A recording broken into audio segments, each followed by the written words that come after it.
కడుగు పెట్టినప్పుడు అంబల్లా అయిపోతుంది, ఇంకా కడుపులో ఆసర అవుతుంది. ఈ ఎండకు పని చేస్తే ఇంకా సరళదనం ఉంటుంది, గవర్ కాకుండా ఉంటుంది. పొలం కడుగు పెట్టినప్పుడు అసలు తీసుకోండి, సరేనా? బాబు రవీందర్ కూడా ఎక్కడ బాబు ఇక్కడ? రవీందర్ సార్ మీరిక్కడ సార్ కారే సార్ ఈ సైకిల్ ఏం సార్ మీ రేంజ్కు ఈ తెల్లగా లేనిది 100 Pipers Black and White Teacher's లాగా సార్. మీతో నాకు విషయం చెప్పాలి. చెప్పు.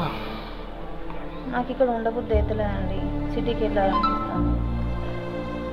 ఎందుకు? అక్కడ లైఫ్ చాలా బిజీగా ఉంటుంది, ఇక్కడ చాలా బోరింగ్గా ఉందండి. అయినా ఆరు బయట ఆకాశాన్ని చూస్తూ పండు వెలలో ఆస్వాదించే అవకాశం ఎంతమందికి వస్తుంది చెప్పు. ఒక్కసారి మన పొలం దగ్గర చూసి నువ్వు ఎంత ఆస్వాదిస్తుంది అసలు నీకేం ఆలోచన కదా. మీరు చెప్తే ఏమో అనుకున్నానండి, నేను వచ్చి 2-3 గంటలైనా కానీ నాకు ఇంటికి వెళ్ళాలనిపించట్లేదు. ఇప్పటికైనా అర్థం చేసుకున్నాను, నాకు అది చాలు.